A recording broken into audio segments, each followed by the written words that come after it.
I'm Nicole, and today I'm going to be joined by Jim Blakemore from Bikeworks. So thank you so much for joining us today. So to start us off, just tell us a little bit about Bikeworks and what you do. So Bikeworks is a social enterprise. We're now 16 years old, based in London, but deliver some of our work regionally. So in a nutshell, we use the bike and now e-scooters and cargo bikes to deliver a number of services, some of which are impactful to individuals in the community and some which are impactful to businesses. So from running inclusive cycling clubs for those with multiple and profound disabilities and inactivity, through to cycle training, through to training the public on e-scooters on and off-road, and helping businesses to use cargo bikes and train their employees on how to use them safely. Lovely. And so there are a lot of micromobility providers out there trying to get people off the roads onto bikes. What makes Bikeworks quite different, unique from these other providers? So I think, Bikeworks is rooted in cycle training. That's sort of how we started and how we income generated for the organisation. And more recently, we've been really lucky that our head of business development came on board, and he was actually one of the individuals that wrote co-wrote the whole cycle training syllabus in its modern incarnation.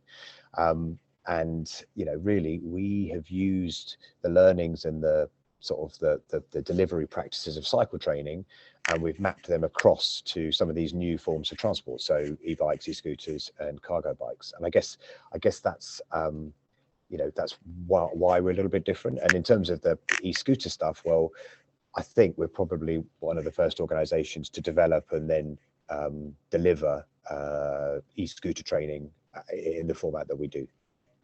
Brilliant. And I can imagine that quite a lot of the people that you have join you to train for these things, do they, I can imagine they haven't ridden maybe an e-scooter before, or they don't get on bikes that often. So what's the local impact that your company has? So, we are very much a community evolved social enterprise. So we have sort of, hubs across in different areas of London where we probably impact the community in a larger way, or we'll work with companies to sort of target areas where they think there's a need to engage and upskill members of the community. What's been fascinating for me working with, for example, e-scooters, is that we've had people from all ages, all professions come because they want to get on an e-scooter. And we're very rigorous and we're very safe in terms of how we move people through the skills training, and it's fascinating that people have a perception that their skills will be better than they potentially are.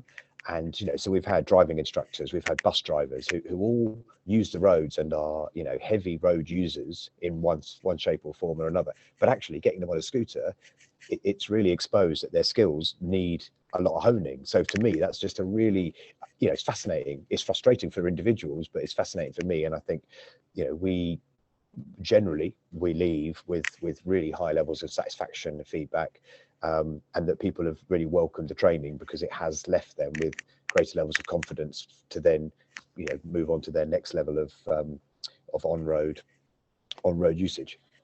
And is it confidence that you find is the main factor for stopping people getting on these scooters, getting, even riding a bike for some people in London, I can imagine is quite daunting. So is it confidence and safety that's sort of a fear? Yeah, I think that the perception is that London is a dangerous place to ride a bike, to ride an e-scooter. I mean, look, London's a dangerous place to walk, if you're not using your common sense. And I think, the cargo bikes, the e-scooters, they're not dangerous per se, but people say they are. But actually, it's about how you as a road user act and act throughout your journey, but also how you interact and how other road users interact with you. So if you can upskill and give someone the confidence on how to ride assertively, safely, and communicate with other road users, from my view, that's the essence of what we're trying to do, is just trying to say to people, look, change how you approach using this tool, whatever that tool is, and you will have greater confidence and there'll be more mutual respect on the road from other road users. No, definitely. And what can we expect to see from Bikeworks in the next 12 to 18 months? So Bikeworks over the next 12 to 18 months is really exciting. We're hopefully in April, we're about to open our London's first inclusive cycling centre of excellence opposite the velodrome in the Olympic Park. Here we'll adapt and sell non-standard cycles.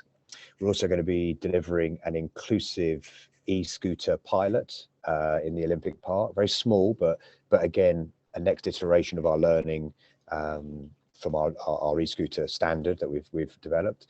We've also been running a pilot for the Department for Transport, tackling loneliness through transport, which is amazing programs called Cycle Taxi, and we're going into the communities using multi-person, all active travel pedal vehicles, and that project will come to an end in May. Hopefully we'll get continuation funding to scale that a bit more. So lots around inclusion and using non-standard vehicles to move people around actively the city, I hope. And when a lot of people think of getting people off the roads onto bikes, and the first thing that comes to people's minds is infrastructure, isn't it? And all of that sort of stuff. But how important is tackling the mental health, tackling also physical health in getting people off the roads? I can imagine that the inclusion side of it is just as important, isn't it? Yeah, of course, because ultimately, if you've got a barrier or disability, you're further away from potentially, the ease within which majority of Londoners, access cycling and road infrastructure. So, London's quite a unique place. There's been a huge amount of investment going into to segregated cycleways, and they're already quite busy with now bikes, cargo bikes, scooters.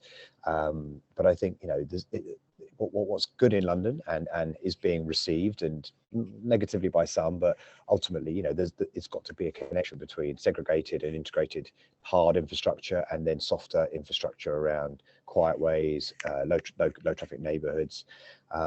And ultimately, if you're trying to get those furthest away from active travel, it's very much a slow process. It's hand holding, it's guidance, it's tuition, it's building confidence and skills.